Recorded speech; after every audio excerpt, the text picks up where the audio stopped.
Halo Sobat Genius, jumpa lagi. Pada video kali ini kita akan membahas materi tentang keanekaragaman hayati dan ekologi.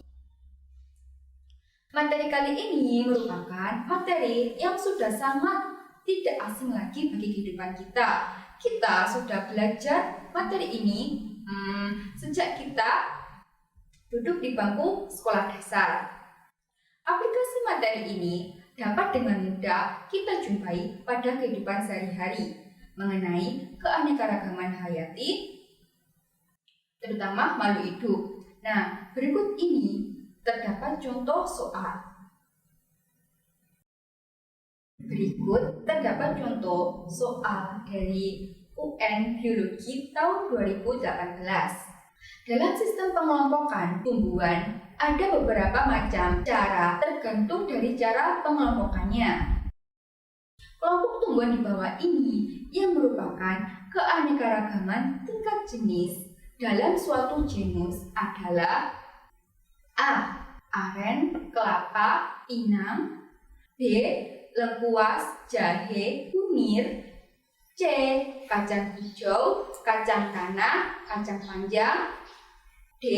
Jeruk bali, jeruk nipis, jeruk beras. Dan E. Bawang merah, bawang daun, dan bawang putih.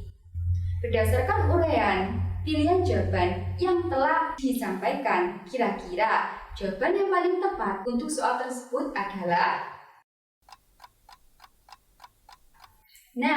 jawabannya adalah A. Aren, kelapa, dan pinang.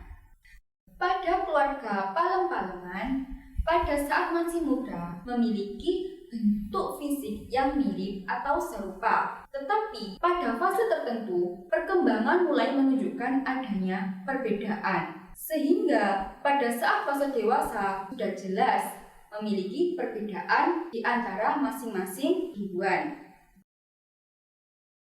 Kita beranjak ke soal yang kedua, yaitu keanekaragaman hayati tingkat gen dapat ditunjukkan pada tumbuhan berikut. Perhatikan pilihan jawaban berikut. A. Mawar merah, mawar putih. B. Mawar berbatang tinggi, melati berbatang tinggi. C. Pohon kelapa hijau, pohon aren. D. Tanaman siri, tanaman nanas. Dan E. Buah mangga dan buah belimbing. Berdasarkan pilihan jawaban tersebut, jawaban manakah yang paling sesuai? Jawabannya adalah A, yaitu bunga mawar merah dan bunga mawar putih. Pembahasan dari soal tersebut yaitu mawar merah dan mawar putih tergolong keanekaragaman tingkat gen. Mawar merah dan mawar putih walaupun sama-sama merupakan bunga mawar, tetapi keduanya memiliki warna bunga yang berbeda, yaitu mawar merah dan mawar putih. Soal selanjutnya yaitu si amang dikelompokkan sama dengan orang hutan dan gorila, yaitu pada tingkat ordo primate. Hal ini disebabkan karena si amang, orang hutan, dan gorila memiliki kekerabatan yang sangat dekat. Pengklasifikasian makhluk hidup seperti yang disebutkan atas termasuk ke dalam sistem. Perhatikan pilihan jawaban berikut. A. Buatan. B. Artifisial. C. Filogenetik. D. Alamiah. Dan E. Binominal nomenklatur. Dari kelima jawaban ini, manakah yang paling benar?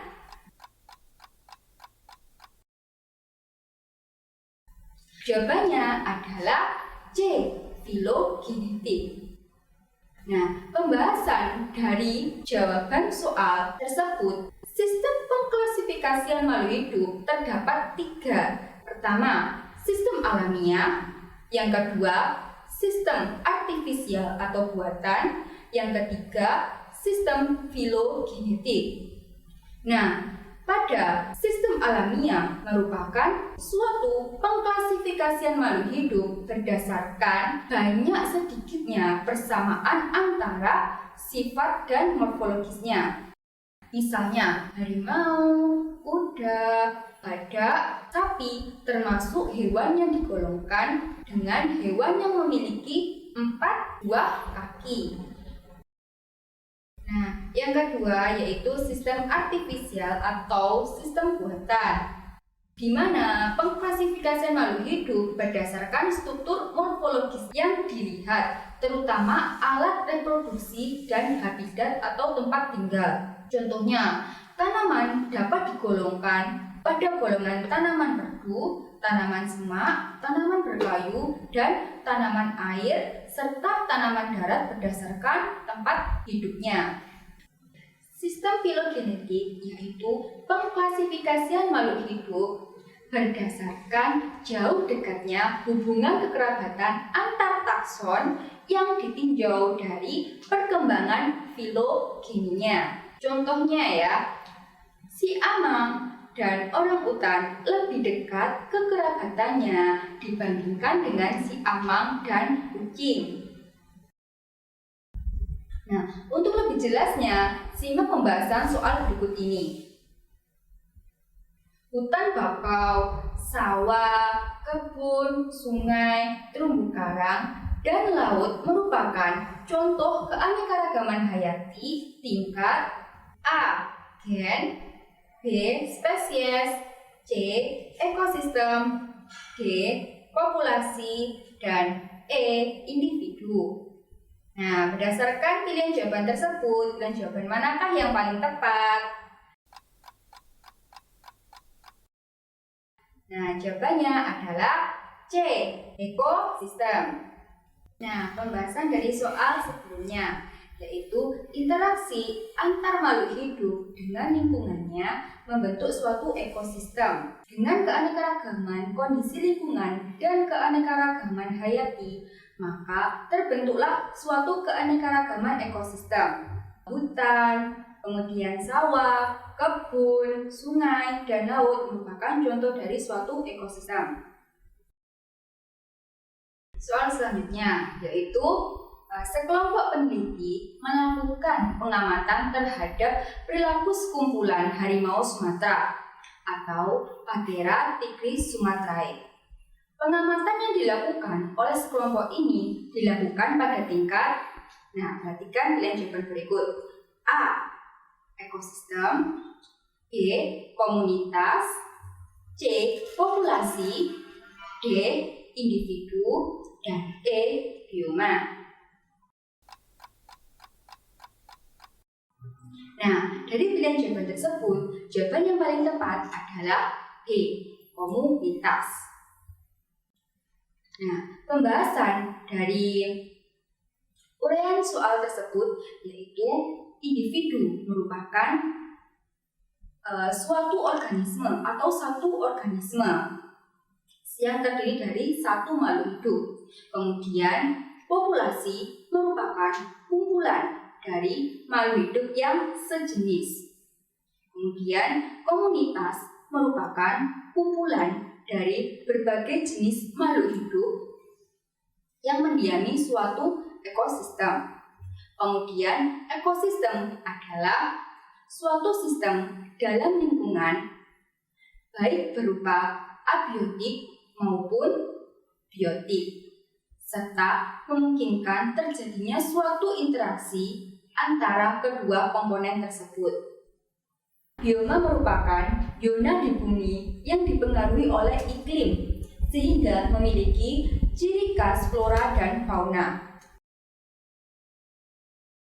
Soal tahun 2018. Nah, ditemukan bioma ekosistem darat dengan ciri-ciri sebagai berikut. Pertama, curah hujan rendah. Kedua, hewannya rodentia, ular, kadal, dan semut. Ketiga, evaporasi lebih tinggi dari porositas. 4. Tumbuhan berdaun jarum atau kecil-kecil. 5. Tumbuhan menahun memiliki lapisan kutikula yang tebal. Berdasarkan ciri-ciri yang sudah saya sebutkan, maka bioma tersebut adalah A. Gurun, B. Taiga, C. Tundra, D. Hutan gugur, dan E. Hutan basah. Berdasarkan pilihan jawaban yang telah saya sebutkan, kira-kira jawaban yang paling tepat adalah jawabannya adalah A. Gurun. Penjelasannya yaitu gurun merupakan suatu daerah yang sangat panas dan gersang karena memiliki suhu yang sangat tinggi. Fluktuasi suhu siang dan malam sangat tinggi. Curah hujan sangat rendah, kurang dari 25 cc per tahun. Penguapan atau evaporasi dan transpirasi sangat tinggi, sehingga tanaman yang dapat hidup di daerah tersebut merupakan vegetasi dari xerophyt yang memiliki akar panjang dan daun kecil, serta memiliki lapisan kutikula yang tegak. Sedangkan hewan yang dapat bertahan hidup di daerah gurun tersebut diantaranya yaitu seperti hewan berjenis rodentia, reptil seperti ular dan kadal, serta insekta yaitu semut dan serangga. Soal berikutnya, kerusakan lingkungan menjadi faktor penyebab meningkatnya ancaman bencana ekologis. Bencana banjir, banjir bandang, dan tanah longsor yang melanda berbagai wilayah tidak hanya disebabkan oleh faktor iklim, seperti turunnya hujan dengan intensitas yang tinggi, tetapi juga dipicu oleh kerusakan lingkungan. Sementara itu, faktor utama penyebab terjadinya suatu kerusakan lingkungan di wilayah tertentu adalah kegiatan eksploitasi sumber daya alam yang tidak mempertahankan daya dukung dan daya tampung lingkungan. Cara mengatasi permasalahan tersebut yaitu perhatikan pilihan jawaban berikut. A. Memperbaiki saluran-saluran air dan membuat tanggul di sungai. B. Merevisi kebijakan undang-undang tentang pencegahan pencemaran. C. Menutup semua usaha pertambangan yang mengeksploitasi sumber daya alam. D. Mengharuskan pabrik atau proyek melakukan analisa dampak lingkungan. Serta E. Memperketat pendidikan terhadap masyarakat dengan berbagai penyuluhan. Berdasarkan uraian pilihan jawaban yang telah disangkan, kira-kira jawaban yang paling tepat yaitu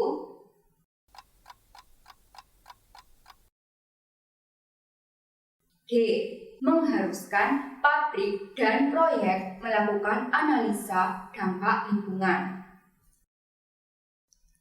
Setelah kita belajar mengenai keanekaragaman, sekarang kita akan membahas tentang dampak yang ditimbulkan dari aktivitas makhluk hidup maupun bencana alam yang terjadi di dalam ruang lingkup kehidupan. Untuk itu, simak contoh pembahasan soal berikut. Berbagai kasus perubahan lingkungan melanda negara kita, antara lain: pertama, gempa dan tsunami yang melanda daerah Pangandaran. 2. Banjir yang terjadi di Jakarta. 3. Kabut panas dan hujan abu di Jawa Tengah. 4. Timbulnya lumpur lapindo di Porong Sidoarjo. Serta 5. Kebakaran hutan di beberapa hutan yang ada di Indonesia. Bencana yang sepenuhnya terjadi akibat kelainan manusia adalah A. 1 dan 2, B. 1 dan 3, C. 2 dan 4, D. 2 dan 5, dan E. 4 dan 5. Berdasarkan uraian jawaban tersebut, jawaban yang benar adalah D. 2 dan 5, yaitu banjir di Jakarta dan kebakaran hutan yang terjadi di beberapa wilayah hutan di Indonesia. Pembahasan dari soal tersebut yaitu bencana alam yang terjadi di berbagai belahan bumi dapat disebabkan karena kelalaian dari perbuatan manusia yang secara tidak disadari maupun yang disadari. Bencana alam yang terjadi di berbagai belahan bumi dapat disebabkan karena kelalaian dari perbuatan manusia. Nah, bencana alam yang seperti itu diantaranya adalah banjir dan kebakaran hutan. Terdapat beberapa rantai proses makan dan dimakan oleh makhluk hidup agar dapat bertahan hidup. Berikut ini terdapat contoh soal, yaitu soal UN Biologi tahun 2018. Pada suatu ekosistem air laut, jumlah ganggang atau fitoplankton adalah 8.000. Ikan kecil sebanyak 300 ekor, ikan sedang sebanyak 50 ekor, dan ikan besar sebanyak 5 ekor. Berikut piramida jumlah yang sesuai adalah A, B, C, D, dan E. Jadi, jawaban mana yang sesuai dengan piramida yang dibuka? Yaitu jawabannya adalah piramida A. Pembahasan dari soal tersebut yaitu jumlah organisme pada tiap tingkatan tropik. Piramida jumlahnya dimulai dari jumlah yang paling besar di bawahnya. Jadi, rantai makanannya adalah fitoplankton, ikan kecil, kemudian ikan sedang, lalu ikan besar. Jadi, hal tersebut sesuai dengan pilihan dari jawaban piramida yang A. Lanjut ke soal berikutnya. Nah, perhatikan gambar jaring-jaring makanan pada ekosistem perairan berikut ini. Jika terjadi pencemaran pestisida di perairan, konsentrasi zat pencemar terbanyak dalam jaring-jaringan makanan tersebut terjadi pada, perhatikan pilihan jawaban berikut. A. Fitoplankton, B. Zooplankton, C. Hiu, D. Lumba-lumba, dan E. Paus pemakan lumba-lumba. Nah, pilihan jawaban yang benar adalah E. Paus pemakan lumba-lumba. Pembahasan dari soal tersebut yaitu karena akumulasi bahan pencemar dalam rantai makanan terbanyak terdapat pada tingkatan tropik paling atas atau paling tinggi. Jadi, tingkatan tropik tertinggi ditempati oleh paus pemakan lumba-lumba. Jadi, jawaban yang tepat yaitu E. Paus pemakan lumba-lumba. Oke, sekian dari kakak. Jangan lupa belajar dan sampai bertemu pada video selanjutnya.